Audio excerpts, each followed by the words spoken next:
Now that we've worked really hard in this session, all the different types of reuse, what do we need to do? We need to finally publish our content.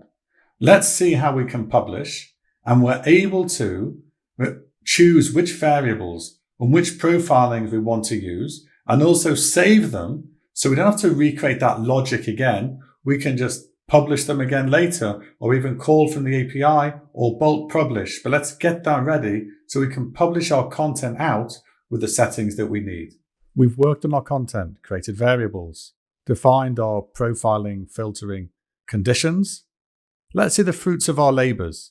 Let's see what the content looks like as a result of our efforts. So what we'll do, we'll go to our publication as we know already. We'll click the three dots and go to publish. This shows me the different options I have for publishing.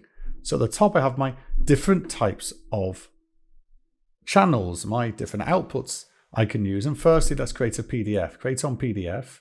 And underneath in this list, this drop-down list, I've got all the layouts that I've created, which we'll explain in a different session. One that I've created called the sample PDF automobile. We'll choose that. If we have different languages, we'd select them here. Profiling attributes. So we want to go for, let's create this one for beginners. And the version will be version 3.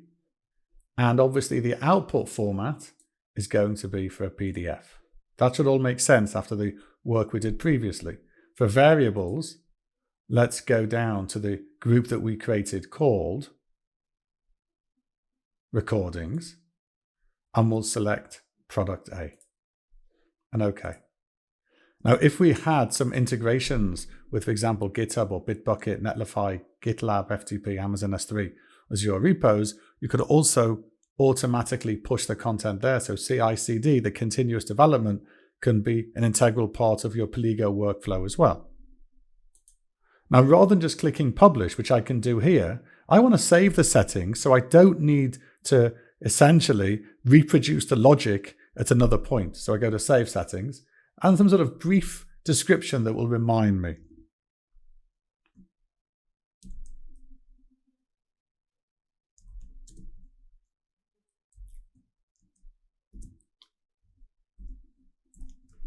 So whatever code or syntax that you use, just keep it consistent so everybody in your system, everybody using Paligo can understand what you've done, and click OK. So next time I just need to go to Save Settings, click on the icon or multiple icons if they're there, and publish. And the content is now being published. At the same time, let's do the same thing for an HTML5 output. So I'll go to Publish, HTML5, and I'll just choose one which is very similar to the default output, just one or two small changes. The profiling attributes. So we're going to say for this one, the audience will be experts. And the output will obviously be HTML5. And we'll make the version 2. And click OK. Let's save this one. I'll just call it H5 for speed purposes now. So I can go to Save Settings, click on the icon, and publish that out as well.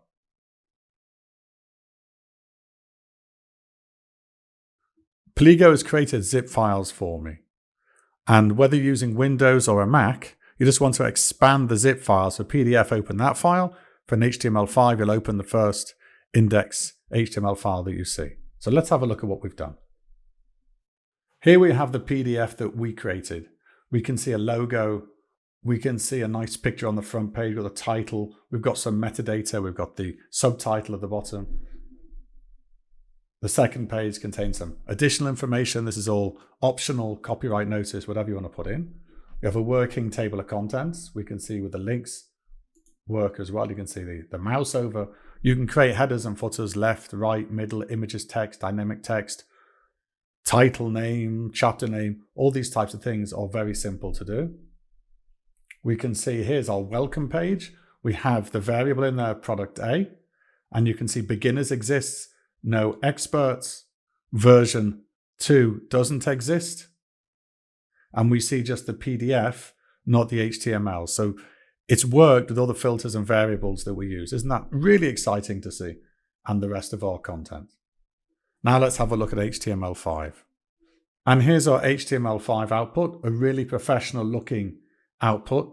We have categories or top levels here on the top. We have a search button, and the search works. If I just type with our out of the box searches, you immediately get content, search content as you type. If I click on to welcome to product day, you also have the variable product day. This time I wanted version 2 in there. It says HTML rather than PDF. As a side comment, all of the branding and the colors can be changed via normal CSS, even drop some JavaScript if you want to do some clever things like adding widgets or moving things around or adding headers and footers, all sorts of options on there. But you just need, let's say, solid CSS skills that yourselves maybe have or somebody from your team, or you can also speak to us. Have a quick look as we go through this content. See, all the content we created is here, and it's all configurable as well. And the images open up as light boxes, large pictures as well. So you've got a quick professional output, really without any effort that you've put in there. Let me show you just a couple of examples of customers, what they have done with the Paligo outputs. This is an output I've just downloaded directly from the web from Native Instruments. For those of you in the music industry, you'll know this company pretty well. And just a quick browse through, you'll see it's a very professional, very tight, branded PDF for their company. And really, this isn't a lot of work at all in what we call the layout editor to create this output. They've decided to put numbering on some of the sections and not all the levels of sections. Again, easily configurable, whatever you'd like to do. Let's also have a look at HTML5, a couple of options. So if we look at volume, there's a lot of interesting things happening on this HTML5 output. First of all, I believe this is HubSpot. They've put a chat in. They didn't need to come to Paligo for a customization. They just dropped in the JavaScript widget that makes that work. They happen to use Freshdesk for support, a little widget again that opens a pop-up box so they can add their information for the support ticket. As we scroll down, you'll see they have accordions, drop-downs, where you can see additional content, and they've put animated GIFs in here. It really does look great, this output. And they've got a customized footer, large footer at the bottom, which they added via a little bit of JavaScript. And was this helpful, which is also built in, where you can even send content back to whatever email you provide, so your customers can give you comments on the content or whatever's related to it. Let's look at an additional example from Moogsoft.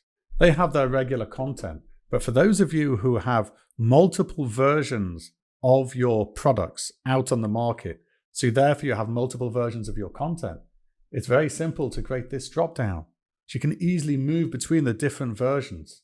So not only are you able to manage versions inside Paligo, which is another video that we've released for yourselves to watch, we also have versioning outside for your customers using the HTML5 output simply and out the box. Let's just take one quick look at one of their pieces of content. There we have a nice picture. We have links, all the links work. I think that gives you all an idea. We've succeeded, we've reused content and we've published it, and we had very professional output as a result. Okay, I actually don't know if I'd call chunking fun, but just give me the flexibility of language to do that. We're going to have a look at chunking. What chunking actually allows you to do, which is take one angle at chunking, is I could actually have a publication with lots of levels, but say, you know what, I don't want to have all those levels in the output. I want to put the children as part of a parent, so to speak, which can be really useful in a flexibility of how you build your structure and your publication. Chunking, here we go. Let's build a scenario before I actually show you chunking, just so it's easier to understand. So let's take our application here. I just want to add a few extra topics, and let me just take them from the tutorial folder. Let's take this one and this one. Let me open up. Let's put this one underneath and underneath. Okay, and I'll save. So if we look at this, if we're publishing to HTML, because chunking is not so relevant for a PDF, you'd expect under publishing, including publishing, to have 4 topics. Publishing would be a topic, reusing content would be a topic, then images would be a topic, and lists would be a topic. So we expect to have 4 topics. What about, and if you remember when we did insert components and reuse structure, maybe I don't want images and lists to be their own individual independent topics. I just want them to be subtopics inside the reusing content topic. In other words, when I have a web page, it'll have reusing content with 2 subsections, 1 images and 1 lists. That's what chunking is going to do. Chunking basically says, chunk the children inside the parent. We've got a big hierarchy, so we're going to put the stuff underneath inside a larger one. It's the same as doing insert component that we've done before, we've done previously together. So how would I do that? Because right now it's going to produce 4 separate topics. So I'll go into reusing content. I'll click on the edit button. And it's really quite easy. Technically, it's very easy. Just need to understand. I go to the top section, attributes, and you can all have a guess. There's one called xinfo chunk. And I set it as yes. When I set that as yes, it means everything underneath is going to be part of reusing content. So you won't see it here. And even if I do a preview, you won't see it here either, because the preview just shows you this topic. It's not showing you the publication. When we actually publish, then you'll see. I'm going to show you very quickly how to do that. First, we'll save this. In the future session, I'm going to show you all about layouts, but I'm just going to very quickly open a new layout so I can just show you what we've done here. Creating a layout, and say I'll explain this in another session. I'm going to open a layout that I've created for HTML5. I'm going to choose a document as a preview. So we're going to go to recordings, what we've been working on here. Open our publication. So essentially, rather than downloading, it's doing a preview of my whole HTML5. It opens up as if it's on a small machine. So I'm going to click on full screen. If I go to publishing, if I click on reusing content, it's got images and it's got lists. Let's click on that. So those 2 topics that we created over here are now part of that one topic. That's what chunking is. In the layout editor, there are options for chunking. You can set levels. So again, maybe you'll understand this a bit more later, but if we're here, I'll show you that if we go to token chunking for the HTML5, well, first of all, I can actually set what level my table of contents should be. That actually means this on the left. How many levels do I want? I could have a publication with 5 or 6 levels. So I really just want to show 3 levels in my table of content and my navigation on the left. That's what that does. It doesn't remove content, just to show it in the navigation. But this is the chunk section depth. So for example, if I set the number as 3, if I by default have, say, 4 or 5 levels, they will always be brought into that 3rd level topic. You'd never have a 4th or 5th level. What we did before is we manually said, okay, put everything inside. Here, we can't go below 3. If we wanted to, then what you would do on one of the children, so let's say in our case, we'd set it as, this is actually 2, but let's say, imagine it was, but let's put lists here for a second, something like that. And our limit is 3. So I'd actually go into lists. I'd go to the top here and I'd go chunk. And I'd tell it, no. That way, even though it's meant to be chunked, I don't want to be chunked, and lists would be its own topic. There's also help articles on this, but this kind of just gives you an idea. It's an alternative way in order to organize your content. And I'll give you just my personal opinion. I actually like doing it all in the publication rather than doing it as insert component, or doing it, if you remember, we can go to any topic and do edit structure, open structure from there. Because I see everything here. And if I have a whole bunch of topics, I can move them around much easier, have full visibility not just of the publication, but also of the order of every topic. It's an individual thing. There's no right and there's no wrong, but that's how I would do it. And I think it's very helpful. Another reason you might want to do that, there's a limit that some of you might have found that we have a piece of advice. You shouldn't put more than 10 sections or components into a single topic. It's just not good practice to do so.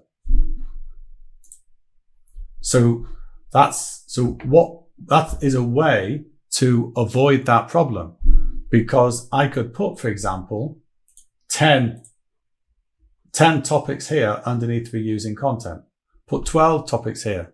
That restriction is not relevant here. So I could do it by chunking to get the same effect and not to have the restriction of 10 sections in one topic.